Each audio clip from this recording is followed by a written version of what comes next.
Okay, good afternoon. Thank you for being here and showing an interest in faculty research. This is very gratifying to the faculty that the students actually are interested in our research because it's actually research that drives this institution. It's ideas. I hope you've understood from your classes. It's a place of ideas. And it's this research that comes into your classrooms, maybe with some delay, in a few years. That's where the faculty actually burn on the long end, is on their research, so they can bring it into the classroom. Okay, I'm going to talk about a very, very different topic. For those of you who are a bit interested in value investing, this will be up your alley.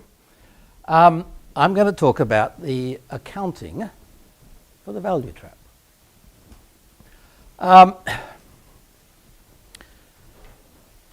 You know, some very common labels in investing are value versus growth investing. It's everywhere. In fact, there's Morningstar styles of value versus growth investing. They can mean many different things. One very basic approach is simply referring to trading on certain multiples. Earnings to price, book to price, maybe sales to price, maybe cash flows to price. Where typically the main ones are being earnings to price and book to price. Typically people refer to, if you buy a stock with a high earnings to price ratio or high book to prices, you're buying value. And if you buy one with a low book to price or a low earnings to price, or let's say a high price to book or a high PE, it's called growth. These are labels that are put on here.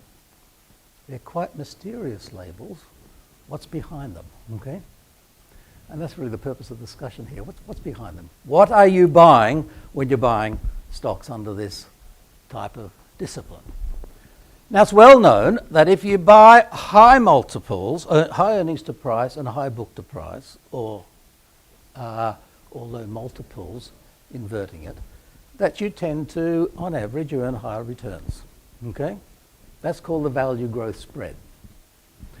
But it's also known that if you trade in that position, you can get hit. Just ask those who were in this position in 2008. And I've actually been in that position for a long time. It's only really the last 12 months that value positions are really shown to be paying off. Okay? It has been not a very good trip under this style. There's a value trap, and so that's the title of the presentation. Let's understand the value trap. Let's understand what's you're taking on in terms of risk when you get into this position. As I say, these are just labels. We have a very bad practice in this finance business of putting labels on things, probably for our marketing, okay, as investment advisors, putting labels on things which is not very transparent. What's value and what's growth? Well, I hope to give some clarity to that. Now, Columbia here, of course, we're the School of Value Investing, and value investing works under certain types of certain principles. And two of those principles are on the board here. One is ignore information at your peril.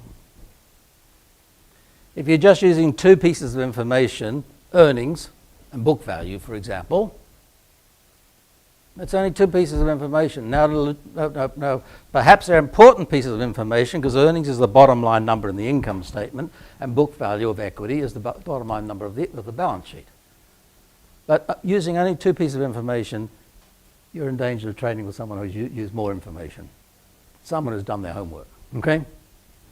And the other mantra of value investing, very strong amongst value investors, is beware of buying growth, because growth is risky. Growth can be competed away, okay? Beware, it's risky. And this idea is going to come very much to the fore in my presentation here.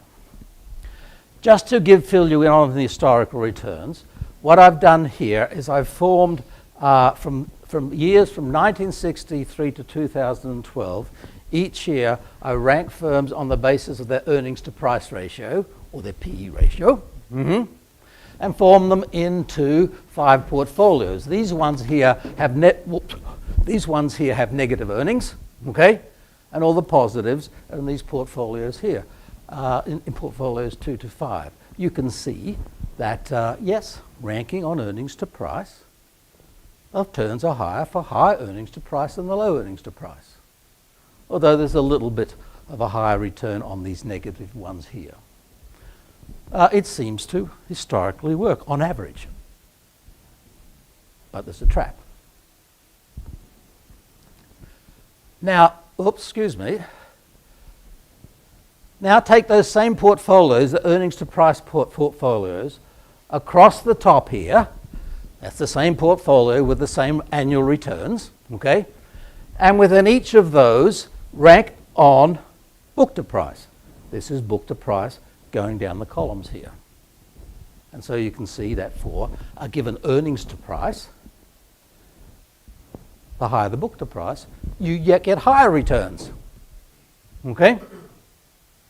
And you see the spread from here, 2.2, to here, high and high, 28.8. That's a big spread, okay? Very tempting. Very tempting. But of course, we've got to be careful here. If you take on more risk, you have to have higher returns to reward you, okay? So these returns here may be actually because we get higher return. That's the question we're investigating here. Okay, now I have an admission to make. I'm an accountant. Not many people admit to that, okay? I'm also a value investor, and I actually am a very enthusiastic accountant, even rarer, because I actually think understanding accounting and understanding the fundamentals of business through the accounting really pays off in value investing, okay? I'm just going to give you one demonstration here today. And as an accountant, I say, well, listen, hold it. Earnings and book values are accounting numbers. So a given price, in fact, they're just accounting phenomena. It depends upon how you measure or you account for earnings and book value.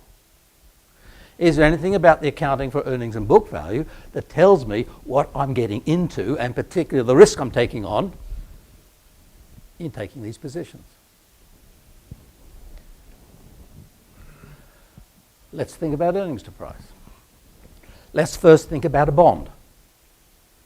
Now, do you remember your core accounting course? Do you remember the accounting for the interest on a bond?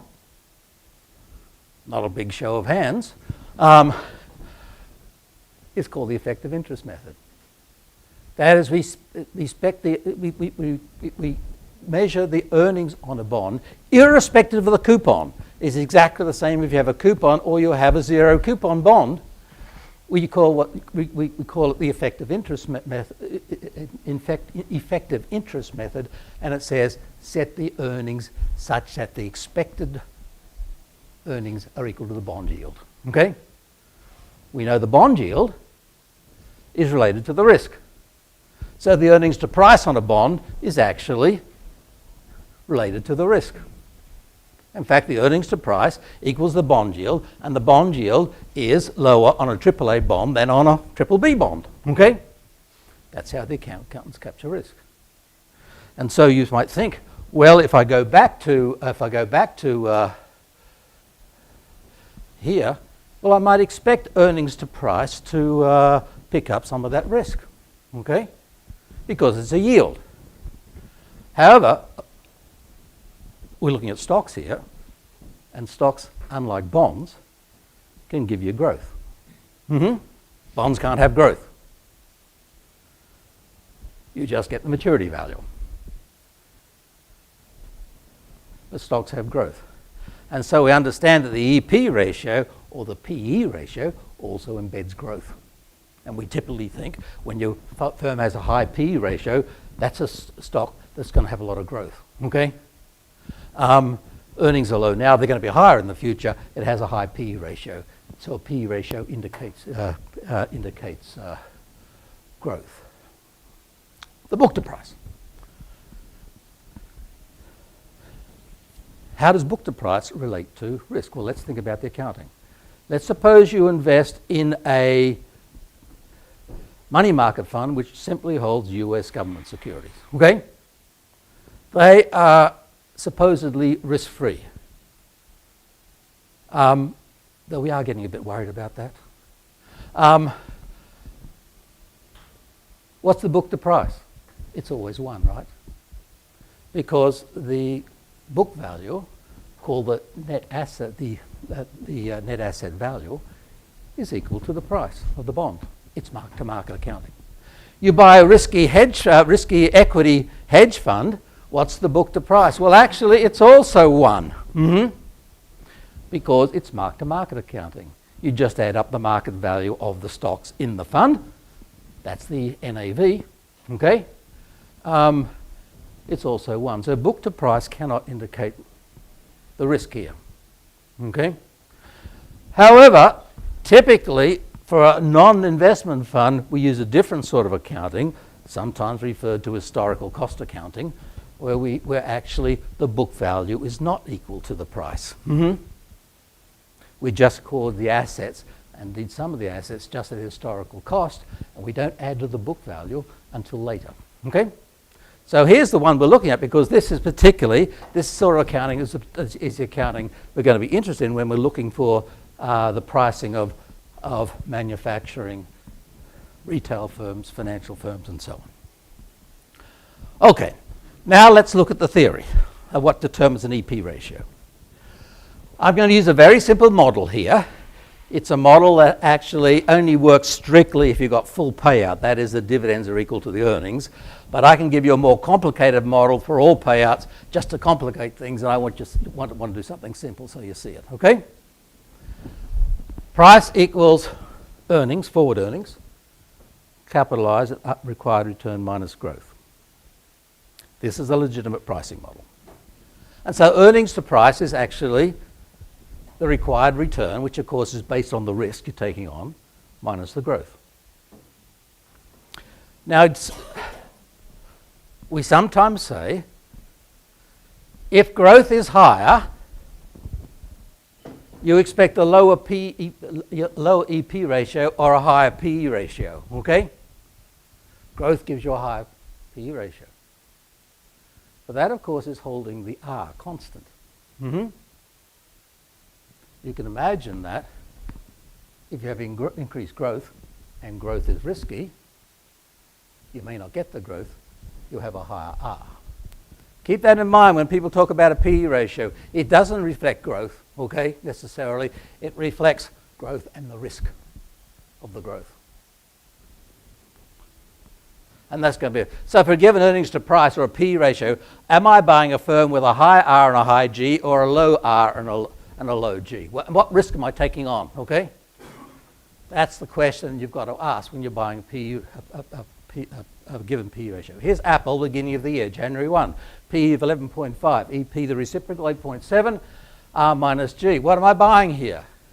Well, it could be the EP is a 12% required return with an expectation of 3.3% growth rate, okay? It could be an 8.7% required return with 0 growth, or it could be, as some people speculate, it's actually low risk, but actually it's going to deliver you negative growth. Apple's best days are over, okay? So clearly there's some sorting out to do here when you buy a PE ratio. Am I buying a lot of growth with a lot of risk, or am I buying no growth and very low risk? And remember, growth is always risky. It may not pay off. Okay, so let's now add, let's now add to that earnings to price, let's add our book to price. Here again is just my spread of returns that we had before, okay? Now what I'm going to do now is go through and set up an accounting analysis which actually explains what's going on in each of these cells, this 5 by 5, okay? What are you buying in terms of fundamentals here versus here, and so on and so forth. Okay, now let me give the expression for the book to price. This is not very difficult to follow because I think grade 5, you could probably do this in grade 5, okay? The earnings to price, the book to price is just the earnings to price multiplied by the book value over earnings. The earnings cancel, at least they did when I went to school, okay? And that, of course, book value over earnings, the forward earnings, is just simply the book rate of return. And I'm expressing the earnings to price according to the model as R minus G. And now I have three statements here, okay? I want to understand what I'm buying when I'm buying a high book to price, which is what we're supposed to buy because that's supposed to give us returns, okay? And we're worried whether that's risk. Okay, for a given earnings to price, that is holding this constant, it must be that book to price, in ranking those book to price down those columns for given earnings to price, it's an inverse ranking on the book rate of return, okay? We can see that very quickly here. So for holding this constant, the lower this, the higher this must be, okay? Secondly, if a higher book to price must be associated with G, growth, if this ROE is negatively associated with the growth, okay? So holding this constant, lower this, the higher this, then the higher must be the book to price. Third statement, a higher book to price must be higher if, must indicate a higher required return, risk and a higher return, okay, if a higher growth is associated with higher risk, because you've got R minus G constant here, okay? Let's examine those statements. The first one is just mathematical. So this is just purely a demonstration that has to be. So I have that same matrix of portfolios, and I understand for a given to earnings to price that a high book to price is low ROE. These are ROEs in the cells, average ROEs for these portfolios, okay? So you see they're much higher here than here. They're much higher here than here. There is a little bit of something going on here, which actually can be explained, but I won't do it, okay? So that's very clear. So when I'm buying a high book to price, I'm buying a firm with a low ROE. Now, the second thing is, the question is, remember back here, I've got these if, these are conditional statements, these if are in red, okay? And so does the conditional statement hold? Well, now I'm going to look at, for a given to earnings to price, I'm going to ask is, what's the future growth that I get, okay? So I go 2 years ahead, I can go 3 years ahead and more to show you this, but actually these low ROE portfolios or the high book to price for the growth I get 2 years ahead in terms of earnings growth is higher, okay? So for a given earnings to price, the higher the book to price, the lower the ROE, you're buying more growth.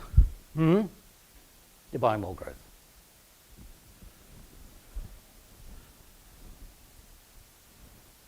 But point 3 is it the fact that this growth that you're buying is risky? Is it risky? Because then it will require higher R. Well, here's first of all the standard deviation of the growth rates 2 year ahead, and you see as you go down here that standard deviation or that variance increases. Okay? Yes, you get a higher expected growth in earnings, and you like growth in earnings, okay? That's going to give you value when the earnings come down the pipe, but there's more risk that you won't get it. Very instructive is now if I look at the interdecile range of the earnings growth that you actually get 2 years ahead, the interdecile range being the 0.9 percentile minus the 0.1 percentile, so it isolates the extremes, okay? this debt range increases as you go down these columns here.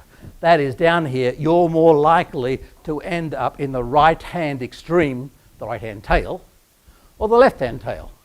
If things work out well, you'll be in the right-hand tail. But if things don't work out, you will get pounded in the left-hand tail. That's risk. Call it fundamental risk.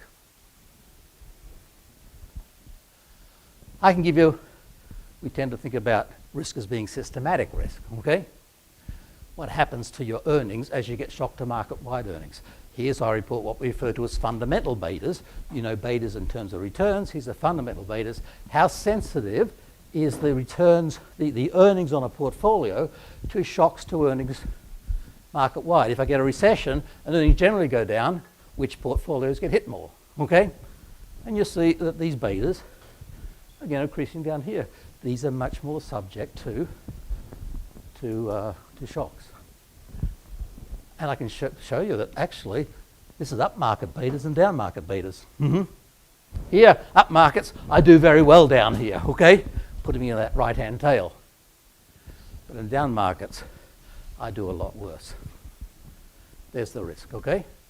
So the three conditions I put up for book to price to pick up risk are actually satisfied in the data. If that's all you want, you can leave now, except this admitted accountant has an explanation for this. Okay, excuse me. Why is a low ROE positively associated with future growth, and why is that growth risky? It's all because of the accounting. Here is the main accounting principle that drives accrual accounting or historical cost accrual accounting. We do not recognize, the accountant will not recognize earnings until the uncertainty has been resolved. The price may indicate we expect a lot of customers in the future, okay? Think of Amazon, very high price, expect a lot of customers in the future, but the accounting may tell you, hey, we're not going to recognize that yet until you actually get the customers. And even then, we're going to discount the receivable for the probability you're not going to get the cash, okay?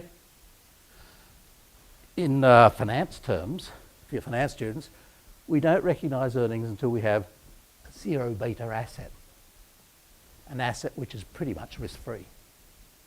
That's how accounting works. It does it in two ways. First of all, yes, as I said, we don't recognize revenues, that top line, until we get a customer. And if you recognize revenues before you get a customer, the SEC's on you, and you go to jail, you slime bag, okay? That's very much there, okay?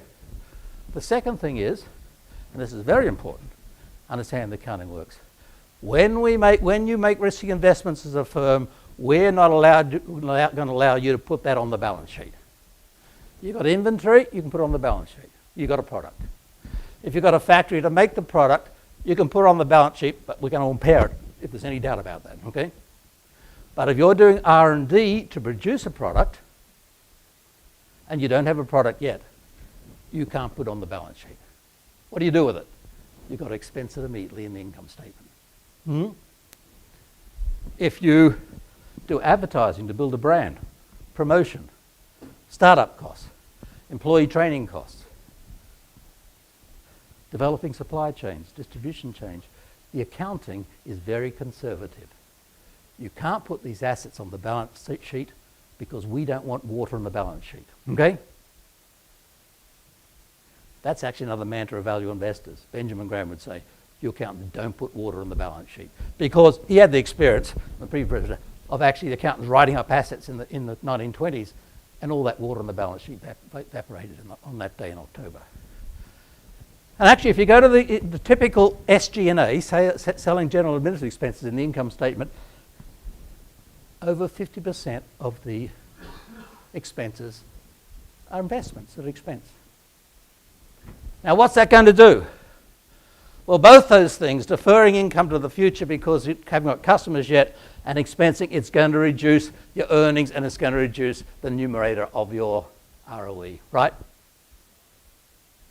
And very often a loss company, look at it closely, is not making losses. It's because they're investing and they're reporting negative profits because those investments are getting hit onto the income statement. The accountants are doing it because we think this investment is risky. We're not going to put it on the balance sheet. Okay? Now, however, if you expense earnings now, you've got to have higher earnings in the future. Earnings coming from the assets. If it's successful. And that's earnings growth. Lower earnings now, higher earnings in the future. That's earnings growth. In fact, because you don't put the assets on the balance sheet, you're going to have no amortization or depreciation against those future earnings. You're going to have more earnings in the future. That's growth. But the accountant says it's risky growth. Now, if, notice the red, if it's successful, what's going to happen to your ROE? Well, the earnings are going to come through the income statement because now you've got the customers. The balance sheet, there's nothing on the balance sheet. Okay? All the investments have been expensed. You're going to have a very high ROE. And so what do we get? As a result of the accounting, you get the accounting inducing growth. You get low ROEs indicating risk, and a high ROE that's successful, indicating that you've been successful, and therefore lower risk and a lower required return. And so that's why it's ROE that is sorting out the growth, the riskiness of the growth, and indeed the returns that we saw in those diagrams. I'll finish up with a couple of examples. Amazon. Now, a lot of my value investing friends don't like Amazon. They think it's too expensive. And some of them are shorting Amazon. I actually agree with them, but I'm not going to short, because shorting is risky. They say, look at Amazon, up to just the last 15, 18 months, its net doesn't make profits. It always reports losses, okay, from its e-commerce operation. And it only has profits now because of their cloud services business is bringing profits into the firm, okay? You look at their basic e-commerce business, it's not profitable, and a value investor says, I don't buy unprofitable businesses, okay? But they are not quite correct. Because if you go to their income statement, you'll see a line saying technology platform development. Okay? A huge percentage of sales. What's he doing every year? Something new. Okay? It's grocery delivery, it's video streaming, it's making films, it's getting drones, developing software for drones, and endlessly. Okay? What happens to that investment? It gets expense immediately. And the low ROEs, return on equity, are due to that expensing. Amazon is not an unprofitable company. Amazon is a company which is potentially very profitable. Because if, in fact, all that investment pays off, you'll have huge earnings, nothing on the balance sheet. It's all been expensed. You'll have very high ROE, okay? But the if is in red. It may not be profitable. That's how you read it. Oh, what happened here? We got to get back into this.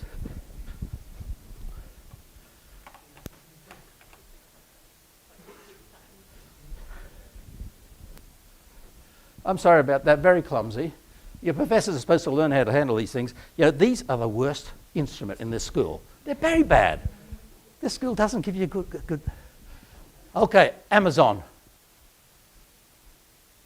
I can give you Twitter, exactly the same. Look at Twitter. It's making losses, okay? Has made a profit. Go to the income statement, you'll find 85% of the expenses are R&D and promotion. It could be very profitable if the customers come. The customers are not coming, okay, actually. Very doubtful. Coca-Cola, now here's a company with a very high rate of return, okay? It looks very profitable. Why? Because it has a brand. Its earnings from the brand are coming from the income statement, but the brand is not on the balance sheet. Very high book return. The beta is 0.4. Okay? So there's the connection of the accounting, the book rate of return to risk. I just don't give you the documentation that actually these high book-to-price firms are low ROE firms, but I give you a document. Actually, that maps into growth, and it maps into risky growth. And why is it? It's because of the accounting. That's how the accounting handles it. And that's a lesson to us when we think about profitability, okay? Profitability is accounting profitability. It's not real profitability.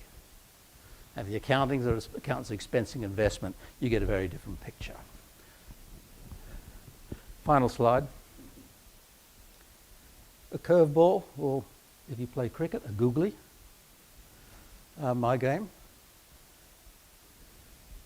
Value versus growth.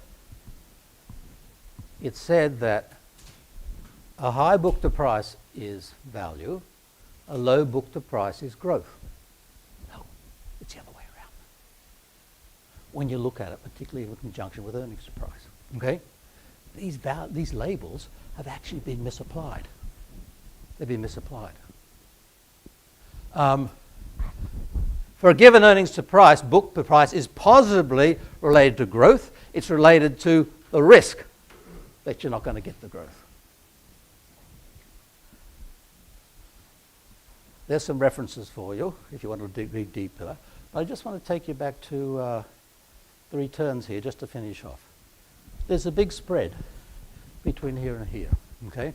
Now, by the way, I'm not saying necessarily there's not abnormal returns there. That actually, this is actually a good trading strategy. Okay, and those returns look really good. All I'm saying is, if you troll this and pretend you're not taking on risk, just beware. Okay, you are taking on risk.